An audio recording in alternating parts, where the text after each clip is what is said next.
राधे राधे दोस्तों। तो आज हम लेकर आए हैं नवरात्रि की सरल पूजा विधि। तो ऐसे आपको एक चौकी ले लेनी है जो लकड़ी की होनी चाहिए। लकड़ी की ही चौकी ज़्यादा अच्छी होती है। उस पर हम एक आसन लगाएंगे। लाल कपड़ा होना चाहिए आसन के लिए। एक चौकी लेंगे और उस पर हम लाल कपड़े का आसन लगाएंगे। अब हमें माता रानी को स्थापित करने के लिए थोड़े अक्षत डालने हैं। इस पर हम माता रानी की मूर्ति विराजमान करेंगे। जौ बोने के लिए आसन देंगे। उस पे ये मिट्टी ली है हमने, इसमें जौ बोएंगे। कहते हैं नवरात्रि में जौ अगर अच्छी उगे तो समय अच्छा आता है, इसलिए जौ बोया जाता है। ये खुशहाली का प्रतीक होती है। तो ये हम कुछ लोग ऐसे ही कलश रखते हैं, अगर आप चाहें तो ऐसे रख सकते हैं। मिट्टी के पात्र में या कोई बर्तन ले लें, उसमें हम रख सकते हैं। ये कलश लिया है हमने, इस पे स्वास्तिक पहले ही बना लिया था। ये कलावा बांध लिया है। अब इसमें हम जल डालेंगे। सबसे पहले हम गंगा जल डालेंगे।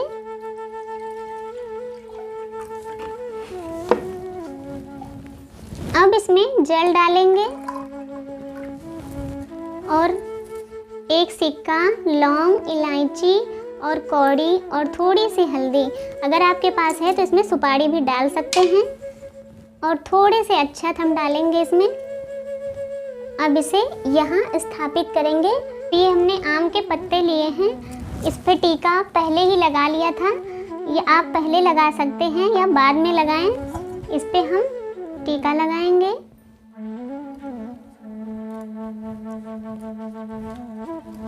अब इसे हम कलश में स्थापित करेंगे। अब थोड़े से अक्षत रख के यहाँ गणपति जी को विराजमान करेंगे। आप गणपति जी की मूर्ति ले सकते हैं या सुपारी भी गणपति जी माने जाते हैं, तो आप उन्हें यहाँ स्थापित कर सकते हैं। इसमें मैंने कलावा लगा दिया है। अब हम इसमें जल की छींटे देंगे कलश पर, सुपारी पर और माता रानी पर, और खुद पर भी जल की छींटे लें। माता रानी पर कलावा चढ़ाएंगे और एक नारियल में कलावा लगाकर कलश पर रखना है हमें। अब ये चुनरी माता रानी को पहनानी है।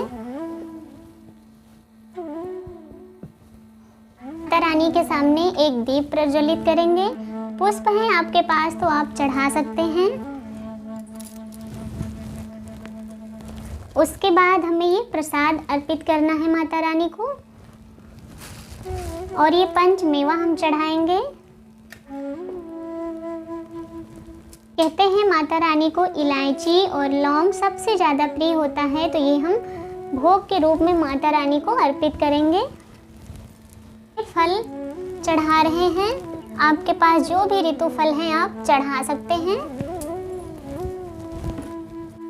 कहते हैं एक दिन नवरात्रि में सुहाग की चीज़ें जरूर माता रानी को अर्पित करनी चाहिए। तो आप चाहें तो प्रतिपदा के दिन या अष्टमी के दिन सुहाग का सामान माता रानी को चढ़ा सकते हैं। तो ये सुहाग का सामान हम माता रानी को अर्पित करते हैं। और बहुत से लोग दुर्गा सप्तमी का पाठ करते हैं, तो आप चाहें तो इसे धीरे धीरे आप पढ़ सकते हैं पूरी नवरात्रि।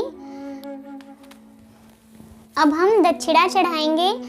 पूरे नवरात्रि में एक बार ही, एक ही दिन दक्षिणा हमें चढ़ानी चाहिए। कहते हैं अगर कोई भूल चूक हो तो दक्षिणा से माफ़ी मिल जाती है, इसलिए दक्षिणा पूजा में चढ़ाई जाती है। आज जब पूजा हो जाएगी तो हम इसी दीपक से आरती करेंगे।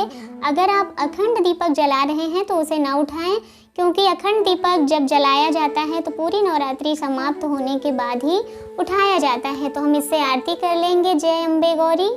पूरी आरती करने के बाद आप माता से हाथ जोड़कर प्रार्थना करें कि कोई भी भूल चूक हुई है तो मुझे माफ़ करें माँ, ऐसा कहना है माता रानी से।